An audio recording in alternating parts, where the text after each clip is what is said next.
Baik, Assalamualaikum warahmatullahi wabarakatuh. Jadi pada pertemuan yang keempat ini, kita akan membahas, kita sudah mulai masuk ke apa sih langkah-langkah di dalam memerlukan sebuah penelitian, baik itu kualitatif ataupun kuantitatif. Sebenarnya antara dua jenis penelitian ini, semuanya langkahnya sih hampir sama. Cuma nanti ada juga jenis penelitian eh, lebih spesifik, misalnya khusus penelitian eksperimen atau action research, nanti juga ada R&D, research dan development, nanti ada bermacam. Tapi secara keseluruhan, langkah-langkah yang dilakukan dalam menyelesaikan sebuah penelitian untuk melakukan tugas daerah seperti ini. Nah, yang pertama yang harus kita lakukan ini sih sebenarnya minimal langkah-langkahnya ada 9 atau 10 sebenarnya yang harus kita lakukan. Yang pertama itu harus kita lakukan identifikasi masalah. Identifikasi masalah itu ya permasalahan yang kita ambil. Nah, biasanya sebenarnya sih identifikasi masalah itu adalah memang masalah yang kita ambil itu benar-benar urgent. Terus bermanfaat juga untuk masyarakat, untuk mahasiswa, untuk guru, dan untuk siapapun yang membaca nanti skripsi kita. Terkadang masalah yang diangkat itu kurang bermanfaat gitu. Jadi tujuannya hanya untuk menyelesaikan tugas akhir. Ya nanti permasalahan yang diangkat yang nggak menarik, itu nggak ada urgentnya. Nah, kemudian yang dilakukan adalah prior research atau studi pustaka. Nah, misalnya tadi permasalahan yang sudah kita lakukan, cara mencari masalah ya, mencari masalah bukan mencari masalah itu ya, mencari permasalahan yang untuk kita diteliti. Yang pertama kita harus terjun ke lapangan. Nah, kita melihat fenomena yang ada. Nah, kemudian kita melakukan studi pustaka atau riset. Tujuannya apa sih ini? Ini untuk mendapatkan referensi yang cocok. Nanti masalahnya ada referensinya nggak cocok ataupun sedikitnya itu susah juga kita. Jadi sebenarnya antara nomor 1 dan nomor 2 ini bisa juga antara orang studi pustaka dulu kemudian mengangkat masalah. Nah, itu bisa yang nomor 2 jadi pertama, juga bisa identifikasi masalah yang nomor 2 setelah melakukan studi pustaka. Sebenarnya itu berbarengan antara kedua ini. Nah, kemudian setelah dapat, nah ya kita rumuskan masalah penelitian kita masalah ini bagaimana. Nah, kemudian merumuskan masalah ini sudah dalam berbentuk pertanyaan. Nah, kemudian merumuskan hipotesis. Nah, khususnya ini untuk penelitian kuantitatif atau survei atau eksperimen, ini wajib pasti ada hipotesis dan dirumuskan di dalam bentuk angka. Nah, biasanya ada nanti hipotesis awal, hipotesis alternatif, hipotesis nol. Nah, itu. Nah, kemudian menentukan variabel penelitian, nanti kita jelaskan ya. Mungkin lebih detailnya pada kelompok berikutnya, apa itu variabel. Kemudian menentukan instrumen penelitian. Nah, ini instrumen penelitiannya, kemudian menentukan subjek penelitian. Nah, populasi dan sampelnya di mana? Nah, ini sebenarnya yang paling penting. Dari antara identifikasi masalah dengan menentukan sampelnya sebenarnya, nah, kita harus terjun ke lapangan dulu. Oke. Nggak bisa kita hanya misalnya mendengar orang banyak meneliti di sekolah ini karena ini, kemudian menentukan masalah karena ikut-ikutan skripsi orang, ya nggak bisa juga kita. Kemudian mengumpulkan dan mengolah data. Nah, ini yang paling penting. Dalam mengumpulkan dan mengolah data sudah mulai masuk. Nah, nanti berbeda antara penelitian kuantitatif dan kualitatif, itu beda dari keduanya. Nah, kemudian terakhir adalah mengambil kesimpulan atau membuat laporan penelitian. Nah, ini dalam berbentuk sistematika. Sudah berbentuk skripsi, tesis, ataupun jurnal, ataupun kalau yang S3 itu disertasi, namanya itu dia. Kalau S1 skripsi, S2 tesis. Oke, kemudian kita mulai dari identifikasi masalah. Oke, nanti lebih lanjut akan dibahas juga sih sebenarnya. Sumber masalah. Apa sih, bagaimana cara mendapatkan permasalahan itu yang urgent? Nah, terdapat penyimpangan antara pengalaman kita dengan kenyataan. Nah, misalnya berdasarkan teori ataupun pengalaman yang sudah kita pelajari, ternyata hal ini berbeda, nggak seharusnya begini. Misalnya kita dalam dunia pendidikan mengajarkan anak itu harusnya seperti ini. Misalnya harus melakukan dengan cara berinteraksi, selalu mengajarkan bahasa ya. Nah, harus selalu berinteraksi dan sebagainya. Nanti pakai ternyata beda. Nah, itu terjadi Nah, ini ternyata inilah permasalahan yang kita angkat. Nggak sesuai gitu dengan yang seharusnya. Berdasarkan pengalaman kita ataupun teori yang sudah pernah kita baca.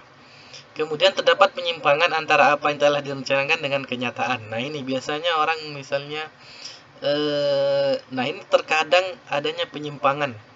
Penyimpangan itu sama sih sebenarnya, nggak sesuai rencananya A akhirnya menjadi B, gagal ataupun tidak berhasil. Itu kenapa? Kemudian ada pengaduan. Pengaduan ini biasanya pengaduan dari masyarakat. Biasanya kenapa ini bisa terjadi? Kalau misalnya di meneliti permasalahan di IAIN, adanya pengaduan misalnya mahasiswa IAIN misalnya tidak bisa melakukan bimbingan konseling di sekolah. Nah, nanti ngadu. Nah, nanti ini kenapa? Ya harus yang diteliti siapa? Yang mahasiswanya, kemudian sistem pembelajarannya juga, ya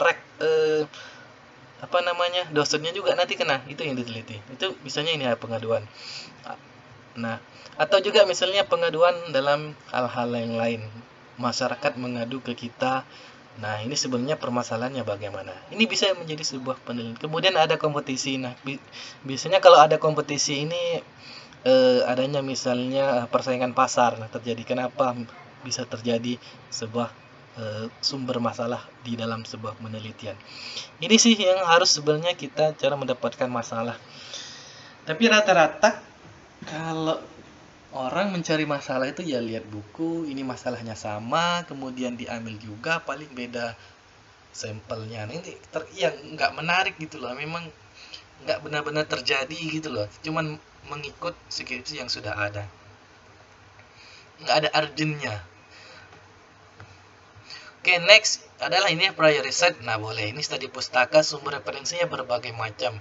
Nah, kalau saya lebih senang ya memang pertama buka jurnal kalau saya. Ini ada internet, ada books atau e-books, ada jurnal, tesis, disertasi. Nah, tesis atau skripsi orang bisa. Kalau saya lebih senang jurnal, saya baca sebagai referensi. Saya kumpul jurnal dengan permasalahan topik yang sudah saya rencanakan, saya kumpul. Kenapa? Karena di jurnal itu biasanya lebih singkat daripada membaca sebuah skripsi. Nah, nanti kita cari juga referensi di jurnalnya menggunakan pakai buku apa. Nah, itu bisa menjadi panduan kita. Nah, tinggal cari bukunya di mana. Nah, itu kalau saya lebih senang menggunakan jurnal daripada skripsi. Ya, jurnal paling 10, 15 maksimal 15 halaman itu bisa. Itu sih. Jadi studi pustaka itu sebagai mencari referensi. Jangan sampai nanti permasalahan kita sudah angkat, tapi referensi yang kita gunakan kurang. Ya minimal 20 referensi lah, jurnal ataupun buku gitu. Nah, kemudian membuat rumusan masalah. Nah, ini sebenarnya ada 3 jenis cara merumuskan masalah. Pertama deskripsi, ada komparatif, ada asosiatif. Nah, ini bentuk-bentuk pertanyaan ya. Rumusan masalah ini kan dibentuk di dalam research question ya, atau beberapa pertanyaan, biasanya 2 sampai 3. Itu sudah banyak. Nah, semua itu harus dijawab nanti di dalam penelitian. Oke, ini contoh, berapa lama daya tahan berdiri karyawan di toko lulusan SMK. Ini saya ambil dari buku. Nah, jadi kita cuma mendeskripsikan kalau anak SMK misalnya ya jawabannya ya hipotesis kita paling 6 jam. Oke, itu hipotesis kita ya, paling 6 jam lamanya. Ternyata setelah kita teliti, kita amati, kita observasi lebih dari 6 jam. Nanti sebenarnya cuma menggambarkannya secara bisa secara kuantitatif maupun secara kualitatif. Nah, itu. Kemudian ini mendeskripsi bagaimana sikap masyarakat terhadap perguruan tinggi negeri di Anses Bubble. Nah, sikapnya bagaimana? Ya paling nanti digambarkan ya dengan survei. Nanti hasilnya pasti beberapa, misalnya baik, buruk, sedang. Nah, itu tergantung dari instrumennya menggunakan skala apa. Kemudian komparatif, yang komparatif ya pasti membandingkan belajar, yang dibandingkan berarti prestasi belajar mahasiswa antara kelas B dengan kelas C. Nah, itu dibandingkan, berarti membandingkan dua tempat ataupun dua populasi, dua sampel. Kemudian bagaimana tingkat kenakalan remaja di desa dan di kota. Nah, berarti membandingkan antara desa dan kota. Kemudian ada asosiatif, ini hubungan, apakah ada hubungan yang positif dan signifikan antara tingkat pendidikan dengan pendidikan dini di desa. Nah, apakah ada hubungannya? Kalau ada hubungan nanti kenapa, kalau tidak ada ya kenapa. Kemudian adakah pengaruh pendidikan orang tua terhadap prestasi belajar anak di desa A? Berarti itu semacam timbal balik. Ada nggak hubungan timbal balik antara kedua variabel ini? Nah, ini sudah saya ngomong variabel. Jadi variabelnya itu tingkat pendidikan dengan pernikahan dini. Ini tuh variabel. Next, kemudian ini merumuskan hipotesis kuantitatif. Nah, ini wajib. Kalau nggak ada hipotesisnya nanti susah. Nah, kemudian ada 3 ini juga tergantung dari rumusan masalahnya. Ada deskriptif, komparatif, dan asosiatif. Nah, deskriptif ya ini tadi. Nah, nanti ada HO atau hipotesis nol atau hipotesis awal. Ya, hipotesis awal itu perkiraan kita. Nah, itu hipotesis kita sementara, biasanya rata-rata berdasarkan teori yang ada. Ya, orang itu cuma bisa berdiri misalnya 6 jam. Nah, ini karyawan toko tadi. Untuk toko. Nah, itu. Nah, bisa saja hipotesis alternatif atau HA ini nanti banyak istilah-istilah dalam kuantitatif. Atau HI bisa juga, H0 sama HI itu tergantung dari pakai bukunya siapa. U ini kan ini daya tahan. Nah, ini tadi cuma dilamakan dengan bukan U ini sebenarnya. Ini lambang Romawi. Tidak sama dengan 6. Nah, bisa saja kan hipotesis kita HO-nya ini, kemudian HO-nya ini. Lebih jelasnya nanti akan dibahas ya. Kemudian ada komparatif yang membandingkan. Nah, ini HO atau hipotesis awal antara variabel 1 dan variabel 2, berarti BKVI ini sama BKVI yang ini. Itu bisa saja sama dengan hasilnya sama. Ataupun kita balik, misalnya hipotesis nolnya ini lebih kecil sama dengan. Nah, itu kita tes semuanya nanti apakah benar nggak hipotesis kita. Makanya itu sebenarnya di dalam penelitian kuantitatif sangat tergantung dari hipotesis. Kemudian ada asosiatif tadi sama, ada nggak hubungannya. Nanti kalau ada hubungan berarti HO, hipotesis awalnya sama dengan 0, atau HA-nya tidak sama dengan 0. Nah, itu ini lambang Romawi namanya Rho ya, kalau saya nggak salah. Banyak sebenarnya di dalam kuantitatif itu. Ini kalau sudah ada mata kuliah statistik enak ini untuk penelitian kuantitatif. Nah, kemudian ada macam-macam variabel penelitian. Nah, ini banyak sekali. Variabel itu adalah sifat yang akan dipelajari. Misalnya tadi ini variabel saya kasih sekilas. Nah, berarti daya tahan berdiri. Ini berapa variabel? Ya cuma satu, daya tahan berdiri. Berarti daya tahan. Nanti yang kita pelajari cari prior research ataupun referensi tentang daya tahan. Rata-rata berapa. Kemudian yang ini ada prestasi belajar mahasiswa. Nah, ini nanti variabelnya juga.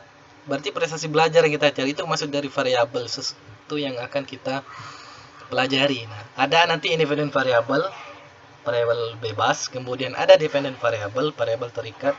Ada lagi nanti variabel moderator. Nah, ada lagi variabel intervening, kemudian ada variabel kontrol. Nanti akan lebih jelas dibahas pada kelompok berikutnya. Ini cuma perkenalan dulu untuk langkah-langkah di dalam penelitian. Next, kemudian ada instrumen penelitian. Nah, untuk yang quantitative research, menggunakan instrumen collecting data. Nah, instrumennya apa? Kalau yang quantitative research, instrumennya itu ini dia, ada skala ini. Kemudian kalau kualitatif research himself, berarti penelitinya adalah peneliti itu sendiri. Dia tidak pakai ini, tidak pakai skala ini. Ini untuk yang kuantitatif, Pak saya buat ya. Oke, nah itu dia. Ada skala Rickert, skala Guttman, rating scale, kemudian ada semantic differential. Berbagai macam untuk penelitian. Nah, kemudian ada juga subjek melihat populasi dan sampel. Nah, ada bermacam-macam sampel juga nanti populasi. Apa yang disebut dengan populasi, apa yang disebut dengan sampel, populasi itu biasanya berapa, kemudian sampel minimalnya berapa. Nah, nanti ada berbagai macam teknik samplingnya ini. Ada sampel random, kemudian probability sampling. Nah, ini dia. Ini banyak sekali untuk menentukan sampelnya. Nah, singkatnya, sampel itu adalah bagian dari populasi. Misalnya kalau di sekolah, populasi semua anak sekolah itu. Berarti sampelnya kelas A, kelas B, kelas C itu yang kita ambil sebagian. Tapi nanti untuk mengambil sampel nanti ada minimalnya berapa dari jumlah populasi biar terwakilkan. Misalnya jumlah mahasiswa BKPI semester 4 ada 100, kita ambil sampel 2 ya tidak terwakili. Nanti ada rumusnya, ada berapa minimal agar sampel mewakili populasi dalam penelitian kuantitatif dalam mengambil data ataupun melakukan surveinya nanti. Nah, kemudian mengumpulkan data. Nah, ini dalam mengumpulkan data observation, ini ada berbagai, ada participant observation. Ini saya buat seperti ini, sorry. Kemudian ada over dan cover, terbuka dan tertutup. Ada unstructured observation. Berarti observasi enggak terstruktur, unstructured observation. Kemudian ada interview juga ada jenisnya. Nah, ini dia. Ini sorry nah. Ada struktur interview. Jadi interviewnya itu ada pertanyaannya sudah di. Kemudian ada semi structure.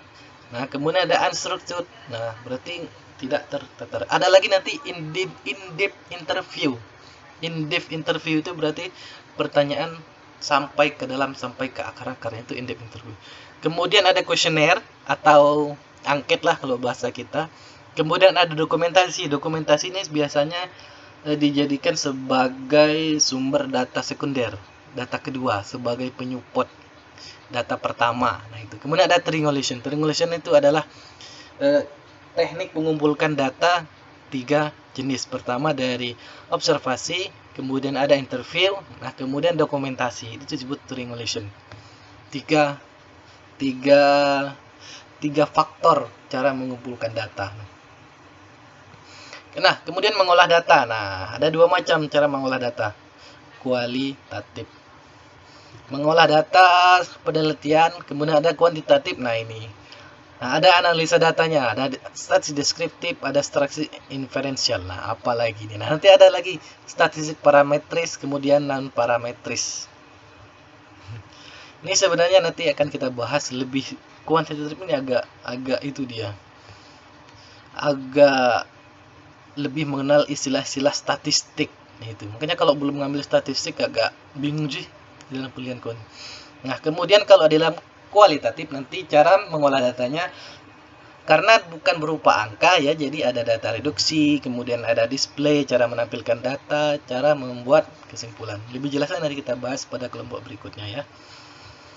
Oke, kemudian membuat laporan. Nah, membuat laporan sesuai dengan sistematika yang sudah kita bahas minggu berapa ya? Pertama kalau nggak salah ya.